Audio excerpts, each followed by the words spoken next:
দর্শকবৃন্দ, আমার শুভেচ্ছা নিন এবং মুসলিম গ্রিটিংস। আসসালামু আলাইকুম রহমতুল্লাহ বারাকাতুহু।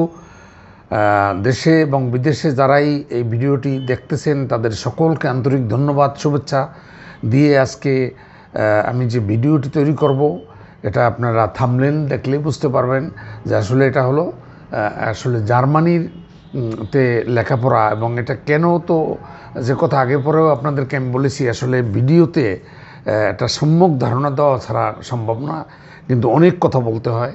এবং এই জার্মানির তে ছাত্রদের, আমাদের দেশের মধ্যবিত্ত লোক যারা, বিশেষ করে এরা যদি লেখাপড়া করতে বিদেশে যেতে চায়, তাহলে আমি মনে করি যে ইউএসএ, অস্ট্রেলিয়া, এমনকি কানাডার চেয়েও ইউরোপ হলো সবচেয়ে ভালো। ইউরোপের মধ্যে আবার হলো জার্মানিটা হলো বেস্ট। যদিও ডিসক্লেইমার আমি বলছি যে আমি জার্মানিতে লেখাপড়া করি না, আমি ইংল্যান্ডে করছি, কিন্তু আমি অ্যানালাইসিস করে দেখছি যে জার্মানিটা হলো সবচেয়ে আপনার ভালো। এটার একটা শুধু কয়েকটা কারণ আছে। একটা হলো একটা চেঞ্জিং কান্ট্রি, একটা হলো ইকোনমিক্যালি তারা ওয়েল এস্টাবলিশড, এবং ইউরোপের মধ্যে সপ্তম বৃহত্তম রাষ্ট্র এটা, এবং তাদের ক্ষমতা, তাদের আপনার হলো প্ল্যান প্রোগ্রাম ডিফারেন্ট। এবং সবচেয়ে বড় কথা যে আজকে এই ছাত্রদের আপনার এরা হলো সম্পূর্ণ টিউশন ফি ফ্রি, যেটা কিন্তু অনেক টাকা লাগে ইউএসএতে, অনেক টাকা লাগে আপনার, এখন এগুলো ব্যাখ্যা করা যাবে না, কানাডাতে, এমনকি অস্ট্রেলিয়াতে, ইউকেতে, কিন্তু একমাত্র আপনার জার্মানির টিউশন ফি ফ্রি। এটা হলো একটা বিশাল ফ্যাক্টর।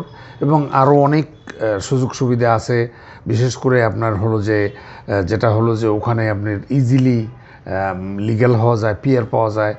কোনো রকম যদি একটা লেখাপড়া কোর্স আপনি করতে পারেন, একটা এডুকেশন অর্জন করতে পারেন, সেটার সিমিলার, ওইটার সাথে অ্যাফিনিটি রেখে, সাদৃশ্য রেখে একটা জব 3 বছর 2 বছর পরেই পিআরে অ্যাপ্লাই করতে পারেন। এবং ওখানে জব অপরচুনিটি প্রচুর, স্যালারিও ভালো। এগুলো হলো দিক। এজন্য আমি মনে করি যে সবচেয়ে যেটা আপনাদের জন্য, বিশেষ করে ছাত্রদের জন্য ভালো হলো যে যেখানে টিউশন ফি নাই। এখন তারপরে একটা প্রক্রিয়া তো আপনার আছে, সেই প্রক্রিয়াটা মেনটেন করতে হবে। আর একটা বড় জিনিস যে আপনাদেরকে বলতে হবে, সেটা হলো যে এখানে বিভিন্নভাবে এটা well industry country, technical, engineering, প্রচুর ফ্যাক্টরি, প্রচুর কাজ ওখানে আছে। আর হলো যে আরেকটি দিক যেটা হলো যে আপনার সবচেয়ে হলো যেটা হলো যে ওখানে লোক দেখা যায় আপনার যে ইউথ জেনারেশন যে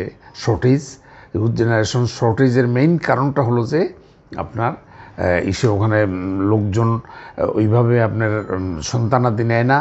এবং আরেকটা কারণ হলো যে যেটা মেইন হলো যে আপনার মানুষ, বুড়ো লোক বেশি, ইউথ জেনারেশনের অভাব, এই কারণে ওখানে কিন্তু লিগ্যাল হওয়া আপনার জন্য ইজি। এখন যেটা কথা হলো যে এখানে তো একটা বিরাট প্রক্রিয়া, যে জার্মানিতে যেতে হলে প্রথম যেটা আমি বললাম যে অত্যন্ত ভালো কান্ট্রি, 2 নম্বর হলো টিউশন ফি নাই, 3 নম্বর হলো ওখানেও গ্রাজুয়েশনের দিক থেকে আপনি যদি আন্ডার গ্রাজুয়েশনে যেতে পারেন, গ্রাজুয়েশনের উপর সাবজেক্ট নিয়ে যেতে পারেন, পিএইচডি পড়ার জন্য যেতে পারেন।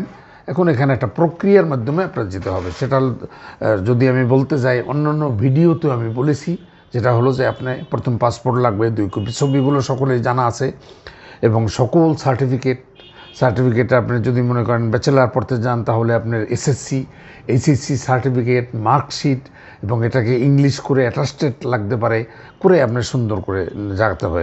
মাস্টার্স করলে আবার ওইরকম এসএসসি, এইচএসসি এবং ব্যাচেলারের সকল কাগজপত্র, লেখাপড়া করতে যেতে চান তাহলে ওই প্রক্রিয়ার মাধ্যমে যেতে হবে। SSC, HSC certificate, marksheet, attestation, এবং পিএইচডি করতে হলে মাস্টার্স পর্যন্ত, অনার্স থাকলে অনার্স ডিগ্রি, এগুলো করবেন। আর একটা জিনিস খুব ইম্পর্টেন্ট মনে রাখবেন, এখানে কিন্তু জার্মানিতে একটা নিয়ম হলো যে আপনার ব্যাচেলারের জন্য যে আমরা যারা আবেদন করবেন, এটা কিন্তু এডুকেশনাল এক্সপিরিয়েন্সের প্রয়োজন হবে 13 ইয়ার্স, যেটা এখানে একটু লিটল বিট কনফ্লিক্টিং হলো আমাদের জন্য, যে আমরা তো সাধারণত এসএসসি পর্যন্ত এখানে 10 ইয়ার্স, এরপরে হলো এইচএসসি 2 বছর, দ্যাট মিনস 12 ইয়ার্স হয়, তাহলে কিন্তু 13 ইয়ার্স কাভার হয় না। কিন্তু ওখানে মিনিমাম আপনি যদি লেখাপড়া করতে চান, তাহলে এই ব্যাচেলার পড়তে হলেও কিন্তু আপনার 13 ইয়ার্সের একটা স্টাডি কন্টিনিউয়েশন দেখাইতে হবে। এই জন্য যেটা আমি বলবো যে আপনার সাধারণত যদি এইচএসসি পাস হলে তো 12 ইয়ার হয়, আর 1 বছরকে কাভার করার জন্য আপনি এটা কিন্তু আপনার এলিজিবিলিটি অর্জন করার জন্য 1 বছরের জন্য আপনি সাধারণত নর্থ সাউথ ইউনিভার্সিটি অথবা ব্র্যাক বা আইইউব বা এআইবি ইউনিভার্সিটিতে 1 বছরের একটা স্টাডি করতে পারেন। আর এদের নাম বলছি এই কারণে যে এরা আসলে ক্রেডিট আপনার প্রদান করে, বাইরে ট্রান্সফারেবল ক্রেডিট, এবং 30 ক্রেডিটস হলে আপনার কিন্তু ওই যে 1 বছর আর লস হলো না, আপনার কন্টিনিউশনটা থাকলো পড়াশোনা, এটা আপনি করতে পারেন। এরপরে যেটা হলো আর একটা অবশ্যই যে আইএলটিএস লাগবে, এবং আইএলটিএসের মিনিমাম স্কোর যেটা এটা অন্তত 6.5 থাকা দরকার। অথবা এখানে অনেকটা ইউনিভার্সিটিতে আপনি যখন টোটাল করেসপন্ডেন্স করবেন ওদের ওয়েবসাইটের মাধ্যমে এবং আপনার এক্সপিরিয়েন্স হয়ে যাবে, তখন আপনি অনেক ইউনিভার্সিটি টোফেল অ্যাকসেপ্ট করে সবাই না, অনেকে আবার আপনি এর মধ্যে জিআরই চায়। এটা আপনারা জেনে নিতে হবে ওয়েবসাইটের মাধ্যমে। ওখানে সাংঘাতিক কোঅপারেটিভ তারা, এবং প্রত্যেকটা ইউনিভার্সিটির জন্য আপনার লিঙ্ক আপ আছে, এখানে যোগাযোগ করলে লেখলেই তারা আনসার করবে। এবং অ্যাডমিনিস্ট্রেটিভ ডিপার্টমেন্ট, অ্যাডমিশন ডিপার্টমেন্টের সাথে আপনার যোগাযোগ করতে হবে। তখন আপনি এগুলো টোটাল জিনিসগুলো দিয়ে তখন আপনি অ্যাপ্লাই করার জন্য আপনি রেডি হয়ে যাবেন। আর একটা হলো যে এরপরে যে আনুষঙ্গিক কতগুলো জিনিস, এটা তো অনেক কথা আমি বলছি না, একটা সুন্দর সিভি তৈরি করতে হবে, কারিকুলাম ভিটা, এবং সিভির সাথে ওই যে এসওবি যেটা পার্সোনাল স্টেটমেন্ট, এটা হলো অত্যন্ত গুরুত্বপূর্ণ। অন্যান্য ভিডিওতে আমি এক্সপ্লেন করছি, এবং অন্য ভিডিওতে কীভাবে এটা বানাতে হবে বলছি। আজকে সম্পূর্ণ জিনিস না বললেও আমি একটা আইডিয়া দিলাম যে এটা একটা গুরুত্বপূর্ণ ডকুমেন্ট, এবং এটাকে নিজে না লিখতে পারলে যারা এক্সপিরিয়েন্সড পারসন তাদের কাছ থেকে এটা লেখাই নিতে হবে। এটা পারপাস অফ দি স্টাডি, কেন জার্মানি পছন্দ করছো বা করছেন, তারপরে ওখানে যে কি করবেন, আপনার ফিউচার প্ল্যান কি, এগুলো মোটামুটি সব কথাই আপনার এসবির মধ্যে সুন্দর করে লিখতে হবে। এবং তাহলে এরপরে এখানে কতগুলো কষ্ট আছে টুকটাক, সেগুলো আমি বলে দিই, একটা বেসিক ধারণা। এরপরে যে কথা আমি বলছিলাম যে এই সম্পর্কে কনসালটেন্সি প্রয়োজন হইলে, বাট এরপরেও অনেক স্টুডেন্ট আমি দেখছি জিনিসটা তারা এখনকার মডার্ন যুগে সব ইন্টারনেট অথবা কম্পিউটার এক্সপিরিয়েন্স থাকার পরে এই জিনিসগুলো অ্যামালগামেট করে ফেলে, অনেকটা হেজি ক্লিয়ারলি করতে পারে না। যদি কনসালটেন্সি দরকার হয় আমাদের কাছে আসলে আমরা সুন্দর গাইডলাইন দিয়ে দিতে পারবো। আমাদের জানা আছে মানে অ্যাপ্লিকেশন একটা ফি আছে হয়তো 50 বা 100 ইউরো। এরপরে ব্লক মানি যেটা আছে, ব্লক অ্যাকাউন্ট, এটা হলো যে এখানে নির্দিষ্ট ব্যাংকের মধ্যে যে অনেক সময় আছে এই ব্যাংকের স্টেটমেন্টগুলোর তারা ট্রু মনে করে না, এর জন্য ইউনিভার্সিটি ওখানে একটা অ্যাকোমোডেশনের জন্য আমরা যেহেতু ফিজ নাই, হ্যাঁ, অ্যাকোমোডেশন রিলেটেড 11,208 টাকার মতো পড়ে, একটা অ্যাকাউন্ট করতে হয়। অ্যাকাউন্ট করে তারপর শেষে আপনার এটা করতে হয়, অ্যাকাউন্ট ওপেন করে স্টুডেন্ট অ্যাকাউন্ট, এখানে এই টাকাটা পাঠাইতে হয়। এটা আসলে জমা থাকবে এবং ওখানে যাওয়ার পরে খরচ লাগবে। এরপরে ফাইন পে অথবা ফিন পে একটা ফি আছে বাংলাদেশে প্রায় 5 থেকে 6,000 টাকা। এমবিসি ফি আছে 75 ইউরো। এয়ার টিকিট যদি বা the grace almighty be achieved visa, then BDT যেটা হলো বাংলাদেশি টাকায় 55 থেকে 60,000 টাকা বা 65,000 টাকা টিকিট, এয়ার টিকিট। এরপরে ইনিশিয়াল অ্যাকাউন্ট কস্ট একটা নিয়ে যেতে পারেন, যেটা হলো যে একটা 1 লাখ 2 লাখ টাকার সাথে, এই কারণে যে ওখানে যে একটা প্রসিজিওর আছে, প্রসিজিউরাল ডিলে হইতে পারে, তাই প্রসিজিউরাল ডিলে ওই সময়টা আপনার এই টাকাটা হয়তো কাজে লাগতে পারে। এগুলো আপনার সব কিছু সুন্দর করে এগুলো করতে হবে, এবং যেটা আমি বললাম এইটাই কথা নিয়ে যেতে হবে আর এই প্রসিজিওর জন্য সাধারণত ইনটেক হলো বছরের মধ্যে 2 বার, একটা হলো সামার টাইম আর উইন্টার টাইমে। সামার টাইম ইউজুয়ালি শুরু হয় নভেম্বরে, উইন্টার টাইম শুরু হয় এভরি ইয়ারের মেতে। এই সময় করবে, এবং ওয়েবসাইট দেওয়া আছে এবং আমাদের সাথে যোগাযোগ করলে আমরা দিতে পারবো। এই ওয়েবসাইটে এই সুন্দরভাবে যোগাযোগ করতে হবে, এই আর কি। আরও বাড়তি কিছু কথা আমি বলতে পারি যে অপরচুনিটি আফটার অপরচুনিটি এখানে আছে। এখানে লিগ্যাল হওয়া ইজি, যে কথা আমি বলছি। এরপরে পার্ট টাইম জব প্রচুর জব ওখানে আছে।